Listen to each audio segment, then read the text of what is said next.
आपके साथ मैं अदिति त्यागी। एक तरफ पूरा देश और कोरोना के मरीज इस संक्रमण को हराने की एक बड़ी चुनौती का सामना कर रहे हैं, तो दूसरी तरफ एक और संक्रमण देखने को मिल रहा है और ये दूसरी चुनौती है प्राइवेट अस्पतालों की लूट का संक्रमण। इससे कैसे बचा जाए, इसीलिए हम ताल ठोक के स्पेशल एडिशन में आज ये बहस लेकर आए हैं। आपको बता देते हैं स्वास्थ्य संबंधी संसदीय समिति की रिपोर्ट में क्या कहा गया है। बड़ी बातें हैं, ध्यान से सुनिएगा। सबसे बड़ी बात ये कही गई है कि प्राइवेट अस्पतालों में मरीजों से बढ़ा चढ़ाकर पैसे लिए जा रहे हैं और इन प्राइवेट अस्पतालों में इलाज का खर्च भी तय नहीं होता है, और अगर ये तय होता तो कई मरीजों की जान बच जाती और कई लोग कर्ज के बोझ तले ना दबते। हम इन अस्पतालों के मुनाफा कमाने की होड़ का शिकार हुए कुछ पीड़ित परिवारों से आपकी बात करवाएंगे। साथ ही सिस्टम से भी ताल ठोक के सवाल ये पूछेंगे, क्या मरीजों की मजबूरी अस्पतालों का मुनाफा, क्या किसी की मजबूरी का फायदा उठाया जाएगा ऐसे वक्त पर जब लोग जिंदा रहने के लिए लड़ाई लड़ रहे हैं। साथ ही आपको ये भी बता देते हैं जो रिपोर्ट है, जो संसदीय पैनल की रिपोर्ट है, वो क्या कहती है। वो कहती है निजी अस्पतालों ने मरीजों से बढ़ा चढ़ाकर पैसे लिए। कोविड-19 के समय सरकारी अस्पतालों में बेड की कमी की बात करती है। कहती है कि इलाज का खर्च तय होता तो कई जान बचाई जा सकती थी। इसके अलावा महामारी के इलाज के स्पष्ट दिशा निर्देश यानी गाइडलाइंस की कमी है और स्वास्थ्य के क्षेत्र में खर्च 130 करोड़ की आबादी को देखते हुए काफी कम है। कई खास मेहमान हमारे साथ हैं। हमारे साथ डॉक्टर गिरधर जयज्ञानी हैं, डायरेक्टर जनरल हैं AHPI यानी association of health care providers India के। राघव चड्ढा आम आदमी पार्टी का पक्ष रखने के लिए हमारे साथ हैं। के अग्रवाल जी हमारे साथ हैं और आपको बता देती हूँ हमारे साथ अश्विनी तयाल हैं जो कि पीड़ित हैं और उनकी आप बीती अभी आपने थोड़ी देर पहले सुनी भी। संजीव राव जी भी पीड़ित हैं और साथ ही विनायक गुप्ता जी, वो भी पीड़ित परिवार से ताल्लुक रखते हैं। सबसे पहले अश्विनी तयाल जी, मैं आपका रुख करना चाहती हूँ और आपका रुख इसलिए करना चाहती हूँ क्योंकि जो इन्फॉर्मेशन मेरे पास है उसके मुताबिक आपने अपने पिताजी पर करीब 21 लाख रुपए खर्च किए। क्या हुआ आपके साथ, बताइए हमारे दर्शकों को। नमस्कार जी, नमस्कार जी। नमस्कार सर। मैं जी न्यूज़ के माध्यम सबसे पहले जी न्यूज़ का धन्यवाद देना चाहता हूं कि उन्होंने एक आम सिटीज़न के लिए इतना बड़ा इनिशिएटिव लिया। तो मैं आपको जी न्यूज़ के माध्यम से एक चीज़, पूरे देश को एक बात बताना चाहता हूं। आप पेमेंट करने के बावजूद जो आप परेशानियों से जूझते हैं डे बाय डे, आज आपने हॉस्पिटल में एडमिशन लिया, एडमिशन के टाइम पे आज एम्बुलेंस के अंदर पेशेंट को 3 घंटे वेट करना पड़ता है और एडमिशन होने के बाद अगर आप उसको वहाँ पे इंश्योरेंस पॉलिसी देते हो, और मैक्स भूपा की इंश्योरेंस पॉलिसी मैंने पापा की ली हुई थी 10 लाख रुपीज़ की, तो मेरे को ये बताया जाता है मैक्स साकेत के अंदर कि ये हमारे पैनल पे नहीं है। तो आप एक चीज़ बताइए कि उस समय आपकी क्या मनोस्थिति होगी कि जब आपको बताया जाता है कि मैक्स भूपा जो मैक्स का ही ग्रुप कंपनी में है और वो उसके पैनल पे नहीं है। उसके बाद आपका पेशेंट एडमिट हो जाता है 3-3.5 घंटे के बाद। उसके बाद आपको जो परेशानियां अब उसके बाद जो परेशानी कोविड, पहले तो आप कोविड से परेशान हो, उसके बाद फिर आप जो उनकी पुरानी मेडिकल हिस्ट्री है पेशेंट की, वो आप किसी को बताने की पोजीशन में नहीं हो कि वहाँ पे कि उसकी पुरानी मेडिकल हिस्ट्री क्या चल रही है पेशेंट की, क्या उनकी दवाइयाँ चल रही हैं। अब उस दिन 5:30 बजे उनको एडमिट करने के बाद रात को 2 बजे मेरे पास फ़ोन आता है हॉस्पिटल से कि मेरे को बताइए कि इनकी मेडिकल हिस्ट्री क्या है, क्या दवाइयाँ चल रही हैं। आज बिल पेमेंट एक बहुत बड़ा मैटर है, उस पर मैं अभी आऊँगा। बट जो सबसे बड़ा आज जो पेशेंट की ज़िंदगी के लिए एक मिनट कीमती है, आज एडमिशन के टाइम पे 3 घंटे, उसके बाद 8 घंटे आप 9 घंटे आप वेट करते हो डॉक्टर से बात करने के लिए कि वो उनकी क्या मेडिसिन चल रही हैं, और मेडिसिन बताने के बाद उसके बाद जब ट्रीटमेंट स्टार्ट होता है इतनी देर में आप क्रिटिकल पोजीशन में पहुंच जाते हो। पापा वेंट ऑन वेंटिलेटर। अब वेंटिलेटर पे जाने के बाद अब आपको डे टू डे बेसिस पे रिपोर्ट भी पता नहीं चल रही कि क्या रिपोर्ट आ रही है। अब पापा को 25 को एडमिट किया हॉस्पिटल में 5:34 PM पे। 26 अक्टूबर को मेरे पास बिल आता है 2,73,608, मेरे पास SMS पे बिल आता है, और 27 दिसंबर को मेरे पास SMS बिल आता है 5,13,019 रुपीज़ का। तो आप उस समय मेरी मनोस्थिति समझिए कि अगर 2 दिन का बिल, अगर हॉस्पिटल एक कितना बिल आता है एक बार फिर से बताइए जरा। और 25 को 5:34 PM पे मैंने एडमिट करवाया था पापा को। 26 अक्टूबर को 2,73,608 का मेरे पास SMS आता है हॉस्पिटल से कि आपका बिल इतना हो गया है। उसके बाद 27 अक्टूबर को मेरे पास मैसेज आता है कि 5,13,019 रुपीज़ का आपका बिल हो गया है। उस समय आप ये चीज देखिए कि 2.5 लाख पर डे का अगर आपका बिल आ रहा है हॉस्पिटल में, और मैं अज्यूम करके चलता हूँ कि कोविड जैसे ट्रीटमेंट में अगर 30 डेज ट्रीटमेंट चलता है तो 75 लाख का बिल हो गया, और उधर से मेडिकल इंश्योरेंस कोऑपरेट नहीं कर रहा, ना कोई सपोर्ट कर रहा। आप इतने बड़े हैवी बिल को, उधर से आपकी 10 जनों की फैमिली है, आप स्कूल की फीस कैसे पे करेंगे, उनका खर्चा कैसे, आप मान लो कि एक नॉर्मल अगर मैं एवरेज इनकम मान के चलो कि 24 लाख पर एनम अगर आपकी एनुअल इनकम है, और आपने 16 लाख या 21 लाख का बिल आपने पे कर दिया, और आप क्या तो बच्चों को खिलाएंगे, क्या अपनी फैमिली को पालेंगे, क्या अपने ऑफिस के खर्चे को बियर करेंगे।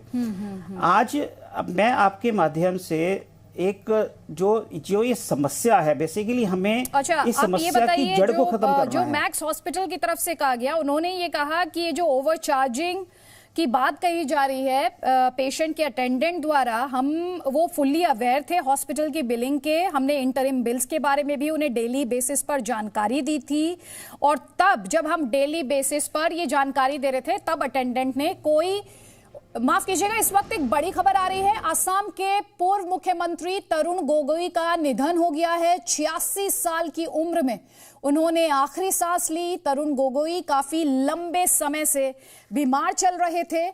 इस वक्त की बड़ी खबर जी न्यूज पर, असम के पूर्व मुख्यमंत्री तरुण गोगोई के निधन से जुड़ी हुई दुखद खबर। ये तरुण गोगोई अब इस दुनिया में नहीं है। उनकी उम्र 86 साल, लंबे समय तक कांग्रेस पार्टी की उन्होंने सेवा की। नॉर्थ ईस्ट में कांग्रेस पार्टी का एक जाना माना चेहरा वो रहे। असम के पूर्व सीएम तरुण गोगोई काफी लंबे समय से बीमार वो चल रहे थे। इस वक्त की बड़ी खबर जी न्यूज आप तक पहुंचा रहा है।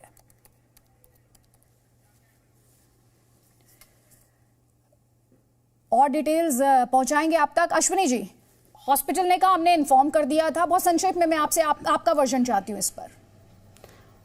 हॉस्पिटल ने मेरे को कुछ इन्फॉर्म नहीं किया था। एडमिशन के बाद उन्होंने अपने लिस्ट ऑफ चार्जेस का एक मेरे को पर्चा थमा दिया हाथ में, और एक सेट ऑफ डॉक्यूमेंट साइन करवाए थे उस टाइम। अब उसके अंदर क्योंकि उस टाइम क्योंकि पेशेंट 3 घंटे से एम्बुलेंस में था, तो मेरी मेंटल जो स्टेट था उस टाइम, बहुत ज़्यादा मैं डिप्रेशन में चला गया था एट दैट पर्टिकुलर मोमेंट। तो मेरे को जब बाद में उन्होंने वो पर्चा थमाया, और मेरे को हॉस्पिटल की तरफ से सिर्फ SMS आता था पर डे बेसिस पे कि आपका बिल इतना हो गया है। इन्फॉर्मेशन मेरे को फोन पे कभी नहीं आई। फोन पे एडमिशन इन्फॉर्मेशन जब वहाँ से मैक्स स्मार्ट से मैसेज जो पर डे बेसिस पे SMS कर रहे थे मेरे पास।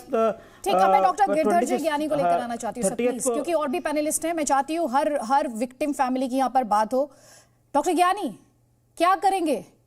क्या करेंगे जिनका काम है सेवा भाव के साथ आगे बढ़ना, अगर वो उसे कमाई का जरिया समझने लगे, लोगों की मजबूरी का, लोगों के भावनाओं का इस तरह से फायदा उठाया जाने लगे। और जिन लंबे चौड़े बिल्स की बात यहां पर अभी अश्विनी जी कर रहे थे, 2,73,008 रुपए, उसके अलावा 5,30,000 रुपए।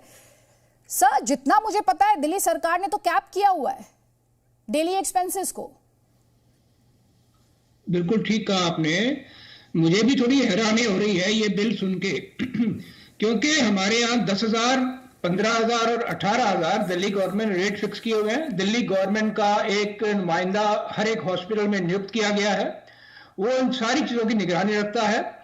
तो ये कोई केस अलग है, या तो इसमें कोई और कोमॉर्बिडिटी होंगी या और कोई समस्याएं होंगी। कोविड का इतना बिल नहीं आ सकता है। मैं आपको एक चीज और बता दूं कि हमारी एसोसिएशन ने एक पेशेंट ग्रीवांस फॉर्म बना लिया है ऑलरेडी, जिसमें कोई भी पेशेंट अगर अपनी लॉज करे तो हम उसकी खुद जांच करते हैं और हॉस्पिटल से बात करके हम ये देखते हैं कि ये क्या ग्रीवांस है। तो ये केस के डिटेल्स अगर मेरे को दिए जाएंगे तो मैं बता पाऊंगा। अदरवाइज 18,000 से ज्यादा बिल एक दिन का, आईसीयू का वो भी, इससे ज्यादा नहीं हो सकता। राघव चड्ढा, 20 जून को, आप मुझे दुरुस्त कर दीजिएगा, 20 जून को प्राइवेट अस्पतालों को कैपिंग को लेकर ये गाइडलाइंस जारी की गई। सामान्य रोगी जो है ऑक्सीजन की अगर उसको जरूरत है, कोविड का ही पेशेंट, तो एक दिन का अधिकतम पैकेज 10,000। गंभीर रोगी है, वेंटिलेटर की जरूरत नहीं, तो अधिकतम पैकेज 15,000। गंभीर रोगी जिसे वेंटिलेटर की जरूरत है उसका अधिकतम पैकेज 18,000 तक ही हो सकता है। तो फिर जो यहाँ पर अश्विनी जी बयां कर रहे हैं वो क्या है?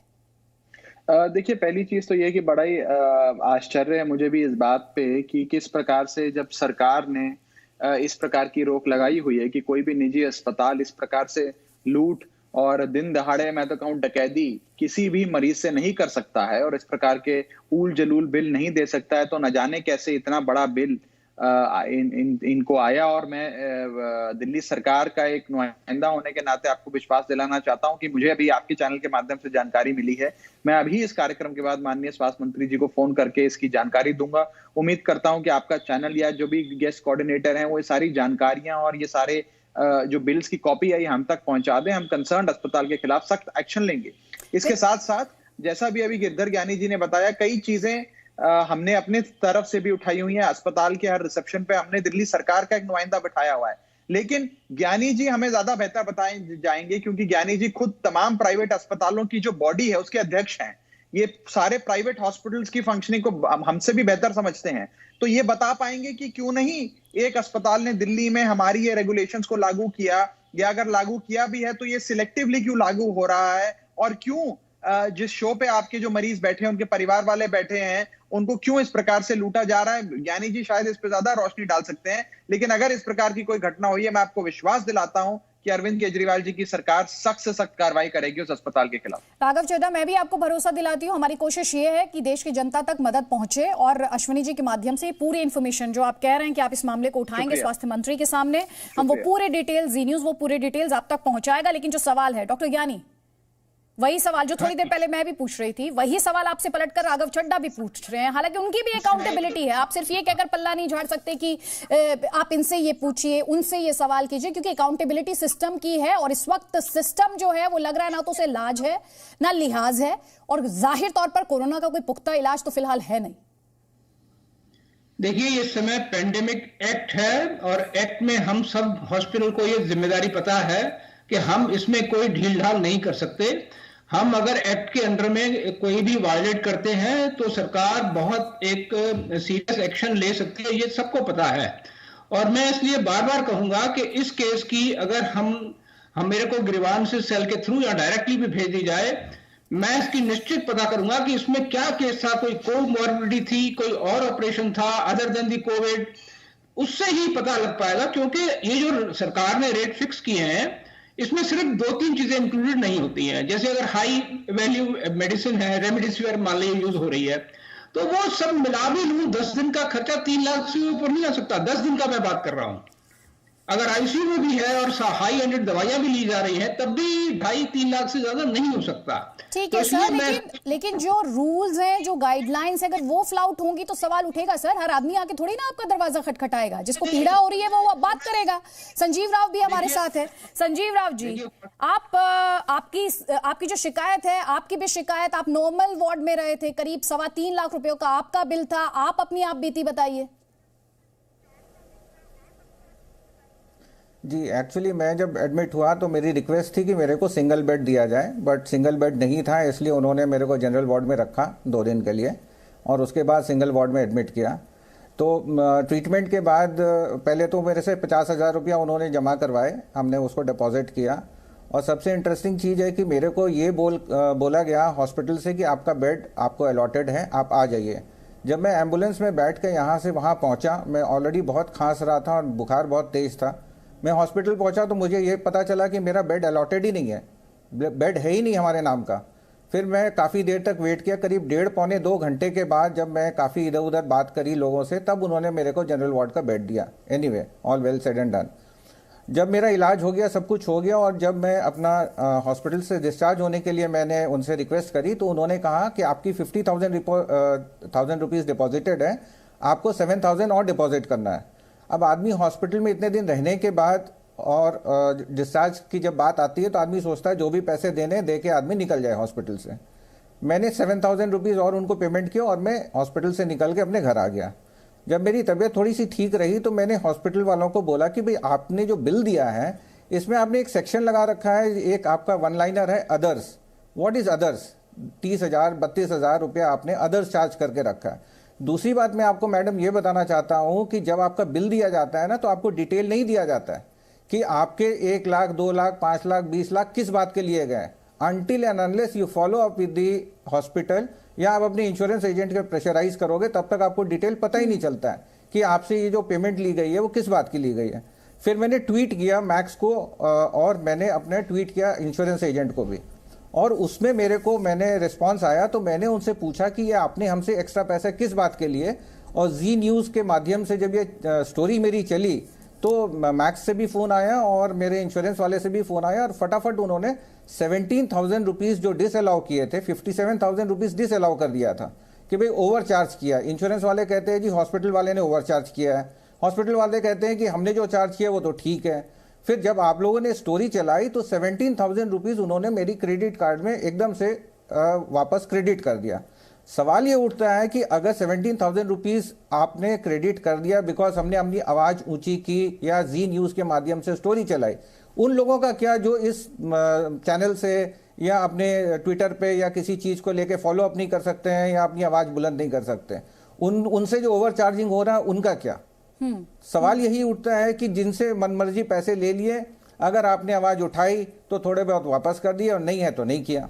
ठीक, विनायक और गुप्ता अदर्स जी, का डेफिनेशन क्या होता है? मैंने ये पूछा मैक्स वालों से कि भाई जी विनायक गुप्ता जी, आपके पिताजी पहले एक अस्पताल में भर्ती होते हैं, उनका बिल आता है 3,60,000 रुपए, फिर उन्हें आप दूसरे हॉस्पिटल में शिफ्ट करते हैं, ये बिल हो जाता है 7,60,000 रुपए। सर, आपको किस तरह की दिक्कतों का सामना करना पड़ा, क्या आपकी परेशानी रही, बताएं आप। मैम एक्चुअली 3rd की मॉर्निंग में बत्रा हॉस्पिटल में पापा को एडमिट कराया। उनकी तबीयत ऐसी नहीं थी, वो खुद ही गाड़ी में बैठ के गए, एम्बुलेंस में खुद ही बैठे, सब कुछ वो खुद ही कर रहे थे, खाना पीना everything is fit and fine. कभी जिंदगी में वो बीमार नहीं पड़े, उन्होंने कभी 10 रुपए की दवा नहीं खाई अपने 60 साल की उम्र में। हेलो, हाँ जी सुन रहे हैं, बोले आप। हाँ, तो उन्होंने कभी दवा नहीं खाई और हमने वहां पे बत्रा में एडमिट कराया 3rd को। वो 3rd को 4th को बत्रा में रहे, फिर आईसीयू में ट्रांसफर हुआ उनका 5th को, तभी प्लाज्मा चढ़ा। सारी मेडिसिन, सारी दवाइयां, सारा इलाज बत्रा में हो चुका था 11 तारीख तक।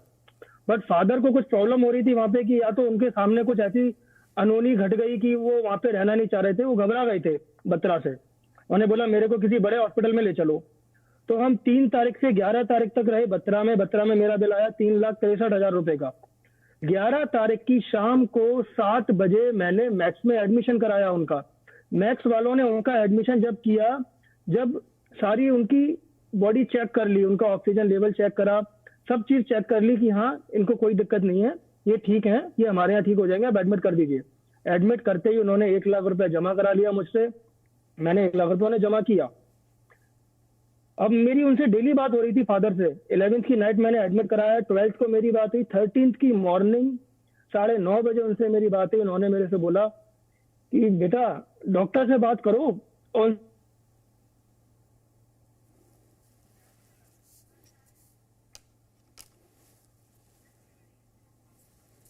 हमारा संपर्क टूट गया है विनायक जी के साथ। डॉक्टर के अग्रवाल भी हैं। डॉक्टर के अग्रवाल, यहाँ पर हम कोशिश करें, देखिए यहाँ पर हर कोई एक तरह से अपनी पीठ थपथपाने की कोशिश कर रहा है, सरकार, एडमिनिस्ट्रेशन, लेकिन जो लोगों की दिक्कतें हैं वो बहुत ही बदसूरत तस्वीर, खराब तस्वीर। लोगों को दर्द है, लोगों को तकलीफ है, या तो लोगों की जान बच जाए, पहली तो प्रायोरिटी ये होनी चाहिए। तो यहाँ तो लोग जान बचाने के लिए अस्पताल जा रहे हैं, आधों की जान नहीं बच पा रही है, और जिनकी बच पा रही है वो कर्ज के बोझ तले दब रहे हैं। सर देखिए, आज की डेट में हॉस्पिटल में बेड दिलाने की responsibility under the pandemic and epidemic act Delhi government की आती है या किसी भी स्टेट गवर्नमेंट की आती है, क्योंकि जैसे ही पॉजिटिव होता है लोकल एसडीएमसी के यहाँ से आपको फोन आता है, और अगर उनको लगता है कि आप पॉजिटिव हैं और आपको इन्फेक्शन है और आपको एडमिशन की ज़रूरत है, तो वो आपको दिल्ली गवर्नमेंट के अस्पताल में भेजते हैं। लेकिन अगर आप बोलते हो कि मेरे को प्राइवेट अस्पताल में भेजो, तो सबसे पहले ये आपकी चॉइस है कि प्राइवेट में जा रहे हो कि गवर्नमेंट में जा रहे हो। और मेरा मानना ये है कि सबको गवर्नमेंट में जाना चाहिए, ताकि गवर्नमेंट की फैसिलिटीज पूरी अच्छी होती है वहां पे जाए। नंबर 2, अगर आपने चूज किया कि गवर्नमेंट में नहीं जाना, प्राइवेट में जाना है, तो उस प्राइवेट में जाओ जहां पे चार्जेस फिक्स्ड है। पहले से पता कर लो जहां पे चार्जेस फिक्स्ड हैं, क्योंकि हर प्राइवेट सेक्टर के अंदर में 2 चीजें हो रही हैं। जैसे सरकार ने कहा है 80% आपके बेड्स कोविड के लिए फिक्स्ड हैं और 20% फिक्स्ड नहीं है। तो अस्पताल क्या करेंगे, 80% के बाद में अगर 81वां पेशेंट लेंगे तो बोलेंगे हम सरकार के चार्जेस नहीं लेंगे। गलत है, लेकिन this is what people are doing. वो ये कहेंगे कि हमारे पास में कोविड बेड सारे फुल हो गए हैं, नॉन कोविड बेड अगर हम आपको देते हैं तो हम आपको कोविड के चार्जेस नहीं लगाएंगे, क्योंकि हमारे पास में हम एक्स्ट्रा बेड क्रिएट कर रहे हैं। तो फिर वो अपने रूटीन में आ जाते हैं, उसमें वो फिर कुछ भी चार्ज करते हैं।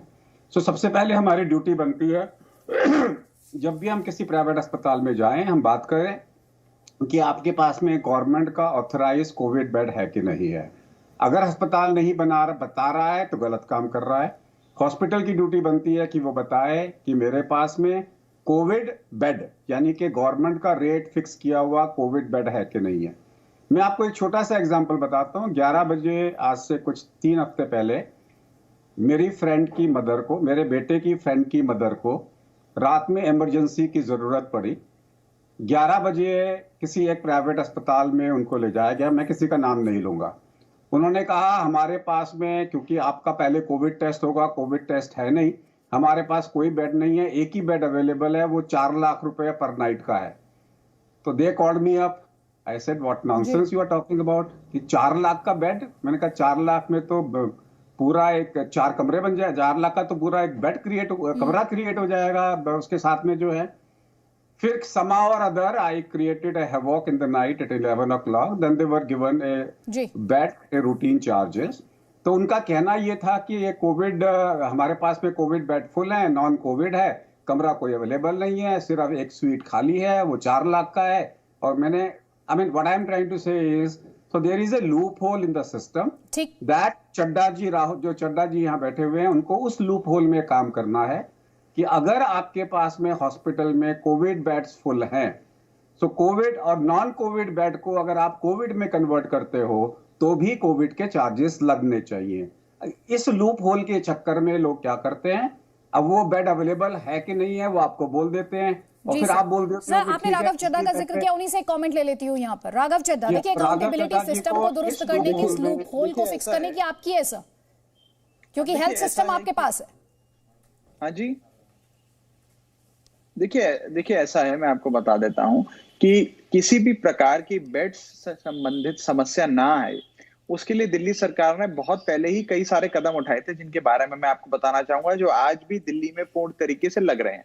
आप तक मेरी आवाज पहुंच रही है ना? जी जी, मैं आपको सुन पा रही हूँ। जी, पहली चीज हमने ये करी कि लोगों को दर दर की ठोकरें ना खानी पड़े, इसके लिए एक मोबाइल एप्लीकेशन का इजाद किया, जिसमें हर अस्पताल में कितने कोविड बेड उपलब्ध है, कितने नॉन कोविड बेड उपलब्ध हैं, उसमें से कितने बेड खाली हैं, कितने बेड भरे हुए हैं, ये सारी जानकारी पारदर्शी तरीके से आपके मोबाइल फोन पे डाल दी। नंबर 1। तो ये हो सकता है कि आपके पड़ोस वाले अस्पताल में जगह ना हो, जैसे ये मैक्स अस्पताल की बात कर रहे हैं, हो सकता है मैक्स अस्पताल में कमरा भर गया हो, लेकिन आपके और पास वाले या हल्का सा दूर 4 किलोमीटर दूर जो अस्पताल है उसमें बेड हो सकता है। मोबाइल एप्लीकेशन पे चेक कर सकते हैं। दूसरा, ये अस्पताल मनमानी ना करें, ये शक्ल देख के कमरा दें और शक्ल देख के कमरा मना कर दें, ये चीजें ना हो और झूठ फरेब ना हो जनता के साथ। इसलिए अरविंद केजरीवाल जी की सरकार ने एक अफसर को हर अस्पताल में, हर निजी अस्पताल में रिसेप्शन पर बिठा दिया। सुन लीजिए मेरी बात, मैं खत्म कर रहा हूं। लेकिन मैंने एट द सेम टाइम आपको सुनवाया, अश्विनी तयाल ने क्या कहा, संजीव राव ने क्या कहा, विनायक गुप्ता ने क्या कहा, और ये तो वो लोग हैं सर जो हमारे चैनल तक पहुंच गए। आप सोचिए इस समय कितना बुरा हाल है। ये बात तो सुप्रीम कोर्ट, इस देश की सर्वोच्च अदालत कह रही है, वो कंसर्न्ड है सर। नहीं, आप या तो मुझे बोलने तो दीजिए प्लीज, मैं बोलूं। सर आप रिपीट मत कीजिए ना सर, आप जवाब दीजिए जो सवाल पूछ रही हूँ मैं। नहीं, आप मुझे जवाब देने देंगी तो दूंगा, आप घड़ी घड़ी मुझे रोकेंगी तो जवाब कैसे आएगा? जवाब सुन लीजिए मेरा। दिल्ली सरकार ने जवाब दे दीजिए, मुझे इस डिस्कशन को कंक्लूड करना है सर, प्लीज। हाँ, तो आपने सवाल इतने पूछे तो जवाब तो सुनेंगी, बिना सुने कैसे कंक्लूड हो पाएगी बहस। इतनी सारी सरकार ने हर निजी अस्पताल में एक व्यक्ति को तैनात किया कि कोई मुंह देख के किसी को बेड मना ना हो और किसी को मुंह देख के ना दिया जाए। दिल्ली सरकार ने व्यक्ति भी तैनात कर दिया। इसी के साथ साथ हर निजी अस्पताल में एक बोर्ड लगाया गया है बाहर कि जिस व्यक्ति के पास मोबाइल फोन नहीं है, संसाधन नहीं है, फोन पे नहीं चेक कर सकता है, तो अस्पताल में बोर्ड पर रियल टाइम बेसिस पे बताया जाता है कितने कमरे हैं, कितने कमरे नहीं है। ये एक विषय है। दूसरा विषय ये है कि कहीं पर भी या बेड रिफ्यूजल का मसला है या ओवरचार्जिंग का मसला है, उसके लिए हमारी दिल्ली सरकार में भी अथॉरिटी है। कोई भी कंप्लेंट मिलने पर तुरंत एक्शन होगा। आपको याद होगा कि आज से लगभग 2 साल पहले की बात है, एक अस्पताल ने इसी प्रकार बदमाशी करी थी। अरविंद केजरीवाल सरकार ने उस अस्पताल का लाइसेंस कैंसिल कर दिया। एक और अस्पताल ने बदमाशी करी थी, सरकार ने उस अस्पताल को टेक ओवर कर लिया, निजी मालिकों से छीनकर। अब सरकार को हालात खराब है। I think we need to get out of election mode and we need to think about election mode की तो बात ही नहीं है। मैं तो आपको बयान दे रहा हूं और आप सुप्रीम कोर्ट का जिक्र कर रही हैं। सुप्रीम कोर्ट को मिसकोट मत करिए। सुप्रीम कोर्ट को मिसकोट करना इस समय जो लोग परेशान हैं, लोग जो दर-बदर ठोकरें खा रहे हैं, उनके बारे में, उनके दर्द को, उनकी पीड़ा को समझने का वक्त है। राघव चड्ढा जी, मैं आपसे बस इतना ही कहना चाहती हूँ, मेरे पास समय इतना ही है। आप सभी का बहुत बहुत शुक्रिया और आगे की खबरों के लिए अब विशाल हमारे साथ हैं। Presenting V News app available on Google Play and App Store. Download it now.